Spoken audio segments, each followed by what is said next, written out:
Welcome, time travelers. When you think of our early ancestors, you probably picture a fearless, muscular warrior taking down a giant mammoth. You imagine an epic hunter with a sharp spear standing at the top of the food chain, conquering the wild prehistoric world. Well, erase that from your mind entirely. Because the brutal, terrifying truth is, we were absolutely nothing like that in the beginning. In fact, when our lineage first stood up on two legs about 3.9 million years ago, we were completely pathetic. Allow me to introduce my wise colleague here. He's going to show you exactly what our great-great-great-grandparents actually looked like back then. Meet Australopithecus afarensis, our famous ancestor, often known by the name Lucy. And trust me, she was not winning any prehistoric fighting tournaments. Take a good look. Does this look like an apex predator to you? They were tiny, barely standing 3.5 feet tall. That is roughly the size of a modern 7-year-old child. Now, imagine a 7-year-old trying to survive in a world filled with giant monsters. They had no sharp fangs to bite with, no thick fur for armor, and absolutely no terrifying claws to defend themselves against enemies. They didn't even have stone tools or fire yet. They were wandering around completely empty-handed, just hoping not to be noticed by predators. And unfortunately for them, the ancient African landscape was absolutely crawling with massive, hungry beasts looking for a quick and easy afternoon snack. So instead of being the mighty hunters of the savannah, Australopithecus was essentially the walking, talking, bipedal lunch menu for prehistoric giant cats. Every single day was a terrifying game of hide and seek. One wrong step, one loud crunch of a leaf, and game over. The dark reality of our early evolution is that we were the prey. We spent most of our time running away in sheer terror. Which brings us to the ultimate mystery. If they were the weakest creatures on the savannah, how did they survive long enough to become us? To solve this mystery, we have to go back to the moment everything went wrong. For millions of years, our ancestors lived comfortably in lush, dense forests. Up in the trees, they were completely safe. They had plenty of fruits to eat, and they didn't have to worry about the massive predators below. It was an absolute paradise. All you had to do was swing from branch to branch, eat all day, and take long, peaceful afternoon naps. But then, nature decided to play a cruel trick. Around 3 million years ago, a massive global climate shift completely changed the African landscape. The rainfall stopped. The dense, protective jungles began to dry up and vanish, slowly being replaced by wide, open, and extremely dangerous grassy plains. Welcome to the African savanna. The trees disappeared, which meant our ancestors were literally evicted from their safe wooden homes and forced onto the ground. Imagine waking up one day and realizing your entire apartment building just evaporated. You have nowhere to hide, and the floor is made of danger. And by danger, I mean an entire ecosystem of highly efficient killing machines. The savannah was essentially a prehistoric supermarket for giant carnivorous beasts. You had giant prehistoric cats, massive hyenas, and terrifying wild dogs. And guess who just stumbled right into the fresh produce section? That is right. With the trees gone, they could no longer just climb up to escape. They had to navigate this endless flat terrain on their own 2 feet. Which brings us to the bizarre biological choice, walking on 2 legs. Bipedalism wasn't a choice to look cool. It was a desperate survival tactic. By standing upright, they consumed less energy under the scorching sun. But more importantly, it allowed them to see over the extremely tall savanna grass. They needed to constantly peek over the vegetation, scanning the horizon for any moving shadows, listening for the absolute faintest crunch of dry grass.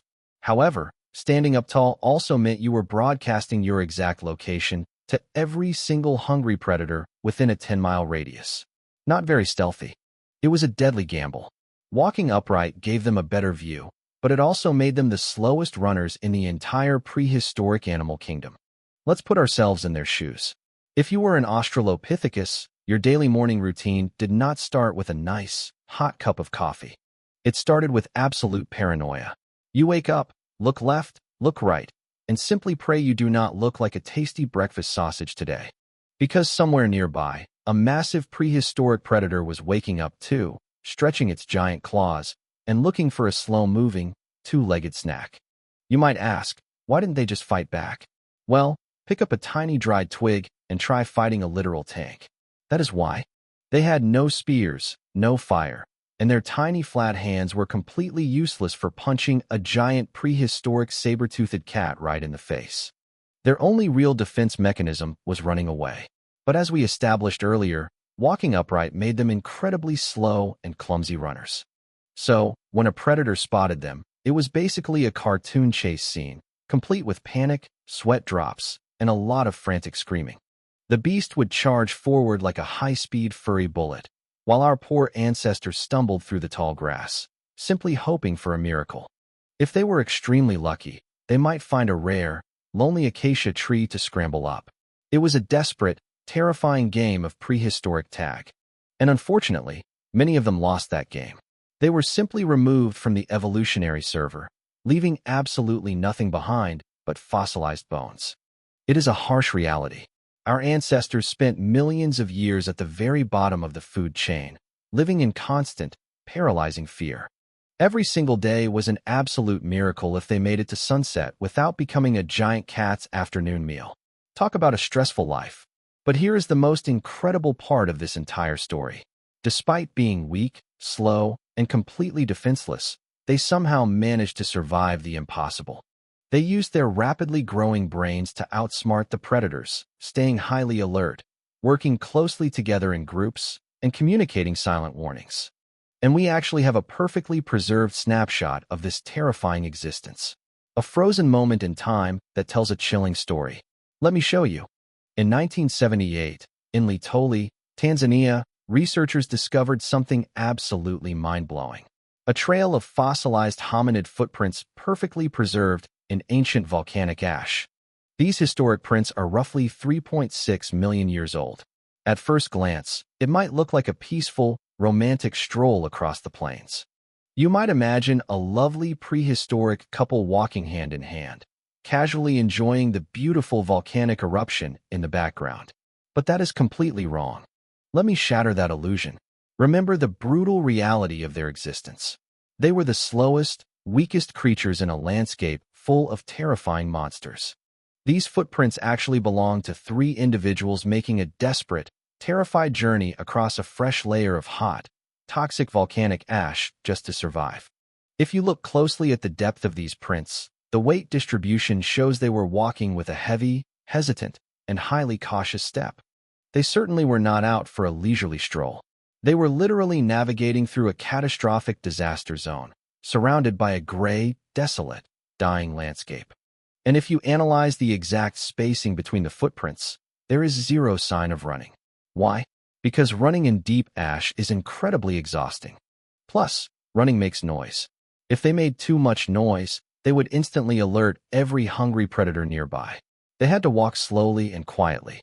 It was the ultimate prehistoric stealth mission. One sneeze, one loud crunch of gravel, and they would have been permanently deleted from the evolutionary timeline. There is even a fascinating moment where one set of footprints completely pauses and turns to the left. Why? Did they hear a predator approaching? Imagine the sheer terror of that brief pause.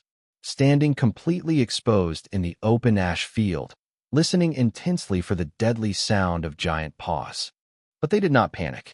They held their nerve, stuck closely together, and kept moving forward step by step into the dark, terrifying unknown. Those incredible footprints are not just tracks in the mud. They are a profound testament to the unimaginable resilience and bravery of our tiny ancestors. They miraculously survived against impossible odds, and the ultimate price they paid to stay alive brings us to the final, most crucial part of their story. Survival in the prehistoric savanna came with a massive biological cost. Evolution does not give out free gifts without demanding a hefty price in return. First of all, walking upright completely ruined our spines. If you have ever complained about lower back pain, you can thank Australopithecus for that. Our skeletal structure was originally built for horizontal climbing, not vertical walking. Gravity basically became a brand new, invisible enemy pulling us down daily. Secondly, standing upright forced our pelvis to become much narrower. But at the exact same time, our brains were starting to get much bigger. This created a terrifying biological dilemma. Human babies had to be born completely helpless and underdeveloped, or they simply would not fit out safely. Unlike baby horses that run immediately, our infants were loud, crying burdens that needed constant carrying, feeding, and extreme protection from nearby hungry predators. But ironically, this weakness became our greatest strength. To protect these incredibly vulnerable babies, our ancestors were forced to band together in tight communities. They shared food, took turns keeping watch, and communicated constantly. They realized that while one tiny ape is a snack, 50 apes are intimidating. Even a massive saber-toothed cat would think twice before attacking a large, screaming group of angry primates throwing heavy rocks and waving broken branches. And that is the true, unromanticized story of human evolution. We did not conquer the ancient world with sharp fangs, giant muscles, or claws. We survived through absolute terror, extreme caution, unbreakable community bonds, and a stubborn refusal to go extinct when the dense jungles totally vanished forever. So next time you feel weak or scared, just remember Lucy and her terrified family, sneaking through the deadly grass to keep your lineage alive. They were definitely not mighty hunters.